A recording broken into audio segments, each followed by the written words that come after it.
पुढच्या काही वर्षात आज जे जॉब्स एक्झिस्ट करतायत ते नसणार आहेत. करेक्ट.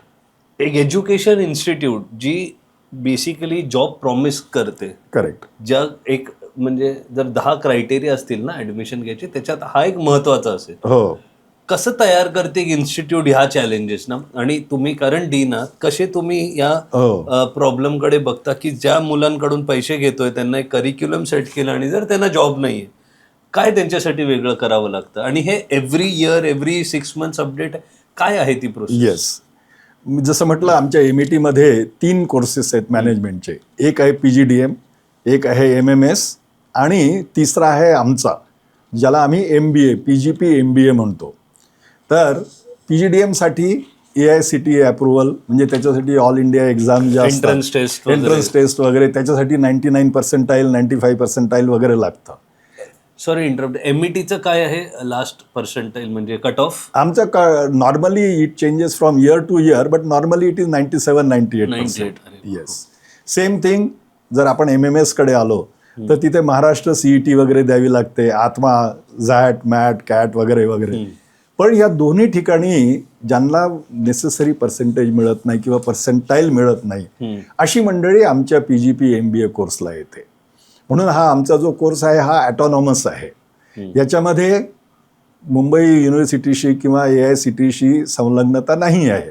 परंतु हा ॲटॉनॉमस असल्यामुळे आम्हाला फार मोठं स्वातंत्र्य आहे. कसलं स्वातंत्र्य? सिलेबस चेंज करण्याचं. कारण MMS सिलेबस हा ठरवलेला असतो, मीन्स आपलं युनिव्हर्सिटीने, AICTEने ठरवलेला असतो PGDMसाठी. आमचा ॲटॉनॉमस कोर्स असल्यामुळे आम्ही गेल्या 5, 7, 10 वर्षांमध्ये दरवर्षी नवीन नवीन विषय आम्ही इंट्रोड्यूस करतो. कारण जग फार बदलतं आहे.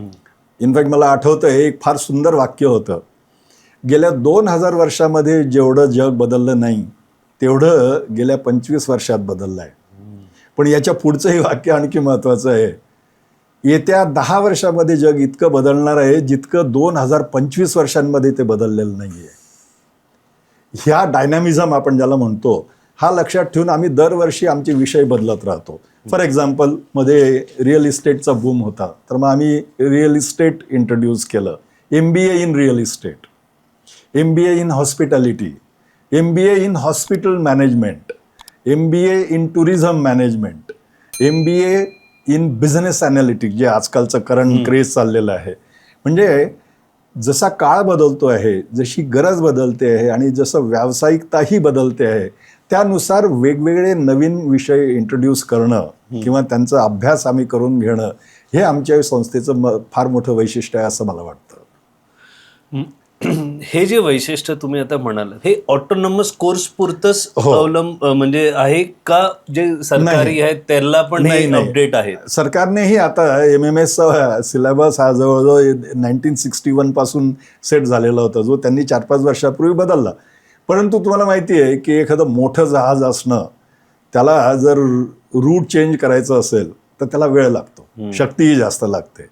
MMS PGDM हे मोठे मोठे जहाज आहेत, पण आमचं छोटीशी नाव जी आहे ती सहजपणे त्याच्यामध्ये टर्न होऊ शकते. तेही बदलत आहेत, पण दे आर टेकिंग टाइम. म्हणजे छोटं नाव असल्यामुळे निघून ते जीव वाचतायत. येस.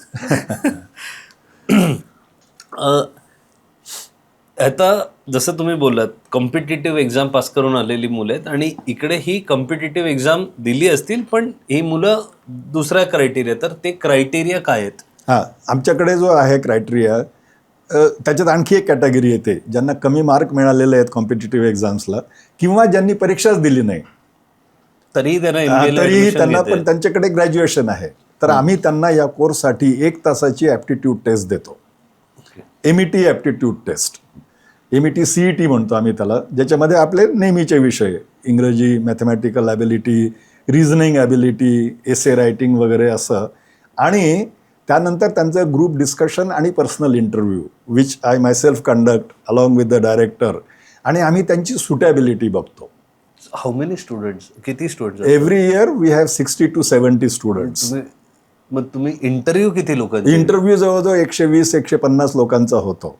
जेव्हा कंपनीज रिक्रुटमेंटसाठी येतात की नोकरी द्यायला येतात, तेव्हा ह्यांच्यामध्ये फरक असतो की हे सगळे कॅन्डिडेट्स एकाच वेळेला एकाच वेळी असतात? आमच्या संस्थेचं दुसरं एक वैशिष्ट्य आहे की जेव्हा कंपन्या आमच्या येतात, आता आमच्या कॉलेजमध्ये जवळजवळ 350 ते 400 कंपन्या येतात, मल्टीनॅशनल्सपासून बँक्सपासून सगळ्या कंपन्या येतात.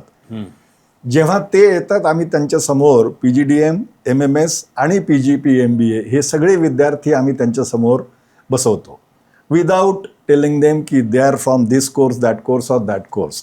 आणि तेही इंटरव्ह्यू करतात या सगळ्या विद्यार्थ्यांचा, किंवा GDPI करतात किंवा ॲप्टिट्यूड टेस्ट करतात फॉर सुटेबिलिटी.